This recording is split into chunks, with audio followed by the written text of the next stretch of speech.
Everyone, welcome to my YouTube channel Eagle Eye on Chart. आइए हम लोग discuss कर लेते हैं कल मार्केट किस तरह से बिहेव कर सकता है और हम लोगों ने जो डिस्कशन किया था उसके बिहेव पर आज मार्केट ने कैसा बिहेव किया है। तो सबसे पहले हम लोग देखेंगे ये बैंक निफ्टी का चार्ट है और बैंक निफ्टी ने जैसा हम लोगों ने बात की थी कि गैप डाउन ओपनिंग लोडिंग हो रही है बिहाफ ऑफ ग्लोबल मार्केट, उस हिसाब से इसने गैप डाउन ओपनिंग करी और लास्ट डे के लो को लगभग लगभग टच किया, जहाँ से हमारी उम्मीद थी कि अगर इसके नीचे आएगा या तो यहाँ टच करेगा तो निकालेगा या तो इस लेवल को या यहाँ से सेलिंग फर्दर सेलिंग, तो वो आई।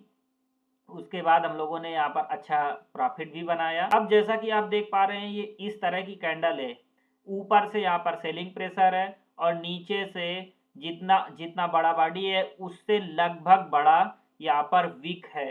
तो ये कैंडल अपने आप में थोड़ा सा एक प्रेशर जनरेट करती हुई नजर आ रही है।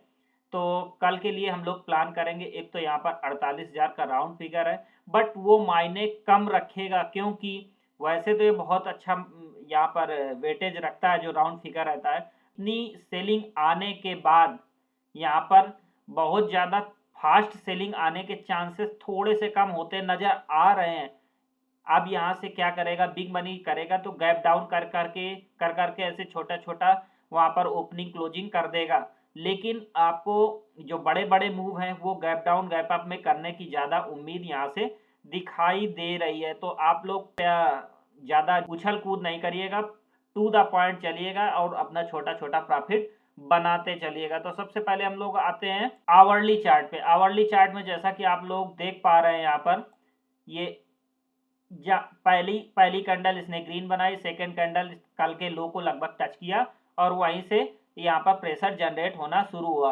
अब आप थोड़ा सा नजर बनाते हैं, थोड़ा सा कंफ्यूज करने वाला क्या है, थोड़ा सा यहाँ पर ये जो कैंडल है 2.25 की कैंडल है, इसमें थोड़ा थोड़ा सा 48,000 का सपोर्ट आता हुआ दिख रहा है। बट आप बहुत ज्यादा यहाँ पर बुलिश होकर के ट्रेड मत करिएगा। ये ऐसा जोन है जहाँ पर थोड़ी थोड़ी लोग खरीदारी कर सकते हैं। जैसे कि हम लोग जानते हैं यहाँ पर हम लोग सब छोटे रिटेलर हैं, तो किसी के पास इतना धन नहीं रहता है कि यहाँ पर आकर के बिल्कुल कंफर्म होकर के यहीं से खरीदारी बिल्कुल स्टार्ट कर दी जाए। तो आप लोग बिल्कुल सचेत रहिएगा। 48,000 का फिगर है, हो सकता है यहाँ पर थोड़ा सा सपोर्ट ले, लेकिन आप अपनी साइकोलॉजी को मेंटेन रखिए क्योंकि डर का माहौल है। डर के माहौल में नीचे के लेवल भी आते हुए नजर आ सकते हैं, जैसा कि हम लोगों ने डेली चार्ट पे चर्चा भी कर रखी है। हम लोगों ने इस चैनल पे एक बार आने की, ये जब चैनल ब्लू वाला चैनल ब्रेक होने के बाद हम लोग इस चैनल पे आने की उम्मीद जताई है सूनर और लेटर।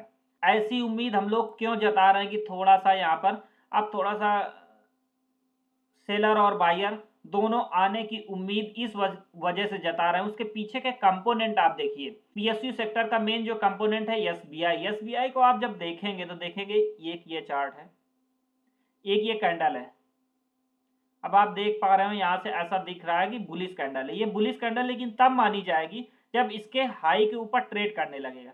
जैसा कि आप देख पा रहे हैं ये वीक बड़ी सी बनी थी, उसी वीक के अंदर 2 क्लोज इसने कर दिए हैं और ये क्लोज अगर ये हमारा चैनल देखा जाए तो इस चैनल के पास में ही आया है। इसका लो और आज का क्लोज लगभग लगभग एक साथ में है। तो हम इस कैंडल का इफेक्ट आपको दिखाना चाहेंगे कि यहाँ से आप रुकने की उम्मीद कर सकते हैं, लेकिन एक फर्दर फास्ट मोमेंटम अपसाइड आ जाए इसकी उम्मीद होती कम दिखाई दे रही। इसके एग्जाम्पल से थोड़ा कुछ समझ लेते हैं। जैसा कि आपको हम दिखाएंगे, एक इन निफ्टी का चार्ट है, सेम ऐसी कैंडल बनी थी यहाँ पर एसबीआई के चार्ट पे।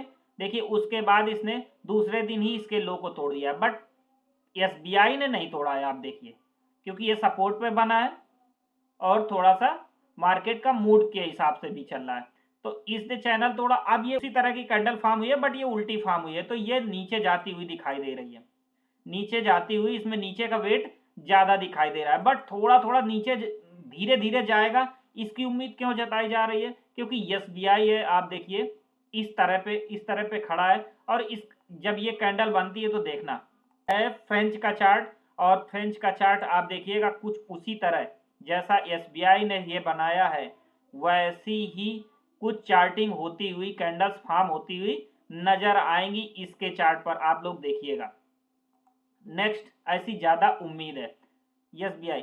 तो आप ये देखिएगा यहाँ पर थोड़ा सा बाउंस बैक मान लीजिए ये दिखाता है, थोड़ा सा सपोर्ट करेगा। अब आते हैं एक्सिस बैंक के चार्ट पे। जैसा कि आप ये देख पा रहे हैं, ये एक्सिस बैंक का ये डेली का चार्ट है और डेली के चार्ट में जैसा हम लोगों ने अपने ग्रुप में अपडेट किया था, यहाँ से एक्सिस बैंक ऊपर उठाएगा और ऊपर उठाने के साथ जब सबको थोड़ा थोड़ा ऊपर उठा लेगा तो आराम करेगा। आप देखिए इसने हाई बनाया है 10.63 का और वहां से ये धीरे से प्रेशर जनरेट होने लगा। उस बीच में आप देखिएगा इसका डेली चार्ट, आप देखिए आवरली चार्ट देखिए, देखिए कितना बड़ा फार्म हुआ है। उस फार्म होने के साथ इस चीज को हमने देख करके ये बोला था कि आपको अब ये यहाँ से उठाने के बाद यहाँ आराम करेगा और इस जगह पे कहीं पर कैंडल फार्म हो रही थी, तब हम लोगों ने ये अपने ग्रुप में अपडेट किया था कि यहाँ से एक्सिस बैंक एक फोटो बेच करके कि यहाँ से एक्सिस बैंक लोगों को ऊपर उठा करके अब थोड़ा आराम करेगा। तो देखिए इसने ऊपर उठाया, उसके साथ साथ आप देखेंगे HDFC बैंक का चार्ट देखिएगा, तो देखिए इसने फिर ये ऊपर उठाया और उसके बाद फिर वो आराम करने चला गया है। जैसा कि आप देख पा रहे हैं ये ICICI बैंक का चार्ट है और कल के वीडियो में हम लोगों ने डिस्कस किया था कि अगर नई शॉर्ट की पोजीशन आपको बनानी है तो सबसे बेटर और कम स्टॉप लॉस के साथ में जो बैंकिंग सेक्टर का जो की प्लेयर दिख रहा है वो ICICI बैंक का चार्ट दिख रहा है। और ICICI बैंक आप जैसा कि देख पा रहे होंगे यहाँ पर ये प्राइवेट सेक्टर में सबसे ज्यादा यही टूटा हुआ है 1.61, तो सबसे अच्छी अपॉर्चुनिटी थी और यहाँ पर अच्छा अपने को ट्रेड मिला है जैसा कि हम लोगों ने चर्चा की थी और प्रॉफिट भी पर्सनली मैंने भी प्रॉफिट बनाया हुआ है। अब आते हैं कोटक बैंक के चार्ट पर। जैसा कि आप लोग देख पा रहे होंगे ये जो गैप आज इसने गैप डाउन ओपनिंग करी और एक गैप जनरेट किया बट ग्रीन कैंडल बनाई और ये सब एक लिटिल बिट जो स्लाइटली सपोर्ट दिख रहा है उससे सपोर्ट पे बनाई है। तो आप ये देखिएगा जैसा कि हम लोगों का एक गैप रूल काम करता है, तो गैप ये यहीं पर गैप बनाया तो क्या ये गैप एकदम से जाएगा? इन सब चीजों को डॉट टू डॉट आप कनेक्ट करिएगा। ये एक चार्ट की डिस्कशन दूसरे चार्ट की डिस्कशन, जो भी मेन प्लेयर हैं उनको ऐड करके इंडेक्स में आप अप्लाई करिए तो देखिएगा आप अच्छा रिजल्ट पाएंगे, साइकोलॉजी आपकी बेटर होती जाएगी। तो जैसा कि हम लोग चर्चा कर रहे थे कि ये अगर इसने गैप बनाया तो क्या ये एकदम से चला जाएगा? जब जाएगा, ये मैं थोड़ा सा लंबा सिनारियो लेके चल रहा हूं, मतलब हफ्ते 2 हफ्ते की बात कर रहा हूं। क्या ये जाएगा, एकदम से चला जाएगा? अगर जाएगा तो यहाँ पर कहीं रेजिस्टेंस नहीं लेगा क्या? अगर जाएगा भी, इसने एक दिन सपोर्ट किया तो दूसरा डाउन करेगा, ये डाउन होगा तो दूसरे कोई ना कोई सपोर्ट करेगा। अगर दूसरे नहीं सपोर्ट करेंगे तो फिर एकदम से यहां से ज्यादा सेलिंग आएगी और ज्यादा सेलिंग आती हुई नहीं दिख रही है इंडेक्स में, तो उसके पीछे का लॉजिक हम लोग समझ रहे हैं। जैसा कि SBI में हम लोगों ने चर्चा की और HDFC में चर्चा की और कोटक में अब जैसे चर्चा कर रहे हैं, तो ऊपर जाएगा तो उसकी वजह से थोड़ा सा इंडेक्स में उछाल आ गया। तभी हम लोगों ने ओवरऑल जो सिनारियो की बात करी है वो बात ये कि अब यहां से अगर gap down opening, gap down या गैप अप के साथ जाने की ज्यादा उम्मीद है, क्योंकि अब यहां से फास्ट सेलिंग का सिनारियो थोड़ा सा स्लो होता नजर आ रहा है। उसके पीछे का जो लॉजिक है, जो मेन कंपोनेंट है, उनकी बात करेंगे तो आप लोग ये साइकोलॉजी समझते जाइएगा। अब आते हैं चार्ट पे। जैसा कि आप लोग देख पा रहे हैं ये निफ्टी का डेली चार्ट है और कल के दिन ये छोटा सा ये जो एक ट्रेंड लाइन ड्रा की थी हम लोगों ने, आज उसको लगभग उसको टच किया और टच करने के साथ उसी को रेजिस्टेंस मानते हुए नीचे निकल आया है और निकलने के साथ इसको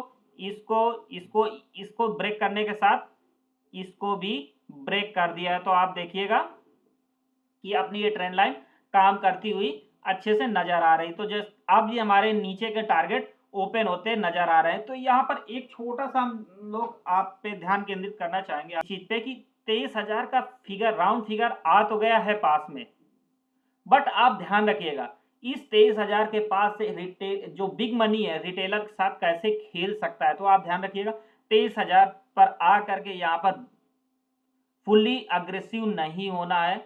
यहाँ पर अग्रेसिव अगर हो जाएंगे तो हो सकता है ट्रैपिंग होने के चांसेस बढ़ जाएं। तो यहाँ पर बिग मनी क्या ट्राई कर सकता है, जैसा कि हम लोग बार बार चर्चा करते हैं अपने वीडियो के माध्यम से कि हमको ऐसा सोचना है कि बिग मनी रिटेलर को ट्रैप करने के लिए क्या क्या कर सकता है। अगर जब इसका आंसर आप खोजने चलेंगे तो हो सकता है आपकी साइकोलॉजी अच्छी हो जाए। तो जैसा कि आप देख पा रहे हैं यहाँ पर निफ्टी अभी राउंड फिगर को आज लगभग टच किया है, इसने टच करने के साथ में ऊपर गया, थोड़ा सा क्लोजिंग 10-20 पॉइंट ऊपर आई। तो यहाँ एक राउंड फिगर है और सपोर्ट का काम कई बार करता आ रहा है, हो सकता है इस बार भी करे, लेकिन आपको यहाँ पर साइकोलॉजी मेंटेन करके चलना है कि अग्रेसिव होकर के बाई नहीं कर लेना है। आप लोग ध्यान रखिएगा, जैसा कि ये चैनल आप देख पा रहे हैं पिछले 1 साल पुराना चैनल है, ये फरवरी से ड्रा किया हुआ है। तो यहाँ पर प्राइस ने होल्ड किया था और यहाँ से बड़ी कैंडल बना के गया था। तो यहाँ कुछ ना कुछ प्राइस तो होगा जो एक बार बिग मनी लाने का प्रयास करेगा, यहाँ तक एवरेज करने का प्रयास करेगा। तो आप लोग ध्यान में रखिएगा, राउंड फिगर 23,000 भले ही है, लेकिन एक बार बिग मनी यहाँ पर ला सकता है। भले ही वो ला करके यहाँ से वीक मार करके ऊपर ले जाए और फिर यहाँ पर क्लोजिंग कर दे आ करके, बट यहाँ से भी वो बहुत फास्ट नहीं जाएगा। इसको ये ट्रेंड लाइन जब आगे बढ़ाएंगे आप, तो ये कहीं ना कहीं जा करके रेजिस्टेंस का काम करती हुई नजर आएगी। ये आप लोग बिल्कुल ध्यान रखिएगा। तो अब कहीं ना कहीं इस चैनल पे जाने का ट्राई करेगा मार्केट, ये इस तरह से। अब इस चैनल पे कुछ दिन चलेगा, जब यहाँ से ब्रेक करेगा आकर के थोड़ा सा ऊपर नीचे कर करके, तभी ऊपर जाने का प्रयास करेगा। तो ये चीज बिल्कुल नोट डाउन कर लीजिएगा। ये चर्चा कर लेते हैं इस कमजोर बाजार में आगे हमें किस स्टॉक पे नजर रखनी चाहिए, क्योंकि वही स्टॉक बढ़ेंगे जो इस कमजोर मार्केट में भी थोड़ी बहुत स्ट्रेंथ देते हुए अपने आप को नजर आ रहे हैं। तो हम उस पर नजर बना के पहले से रखेंगे, क्योंकि जब भी मार्केट थोड़ा सा भी सुधार होता हुआ दिखाई देगा तो ये स्टॉक पहले मूवमेंट करना स्टार्ट करेंगे। तो अगर हम इसको नहीं देख पाते हैं मार्केट आवर में, तो आप कम से कम इस पे ट्रेड करने की कंडीशन में होंगे, क्योंकि आप इस पहले से इसको टारगेट कर रखे होंगे। अब आप देखिएगा डेली चार्ट है, जैसा कि आप देख पा रहे हैं ये बजाज फिनसर्व का डेली चार्ट है और इस पर एक चैनल हम लोगों ने ड्रा करने का ट्राई किया है। तो आप देखिए यहाँ पर एक्यूमुलेशन जोन हुआ है, यहाँ से कई बार सपोर्ट, इस चैनल को कई बार सपोर्ट किया, इन पॉइंट्स को कई बार सपोर्ट किया। अब ये देखिए सपोर्ट के पास में इसने एक्यूमुलेशन किया, एक्यूमुलेशन के साथ एक बड़ी सी कैंडल बनाई, बड़ी सी कैंडल के बाद अब इसके हाई के पास, इस कमजोर बाजार में भी इस हाई के पास में 6 से 7 दिन इसने एक्यूमुलेशन किया। अगर ये मान लीजिए अगर इस लो को ये ब्रेक नहीं करता है और ब्रेक करने के बाद क्लोजिंग नहीं देता है, विक मार करके भी आ जाता है, इस पॉइंट से अगर विक मार के भी आ जाता है, तो इसका मतलब मान लीजिएगा जैसे ही मार्केट कंडीशन सुधरेगी, ये स्टॉक पहले मोमेंटम शो करना स्टार्ट कर देंगे। तो आप लोग इन पर वॉच रखिएगा। तो ऐसे ही हमारे साथ बने रहिएगा, अपनी साइकोलॉजी को मेंटेन करते चलिएगा। मिलते हैं नेक्स्ट वीडियो में, और अगर वीडियो अच्छा लगे तो आप कृपया अगली वीडियो को भी देखने का प्रयास करिएगा। Thanks for watching.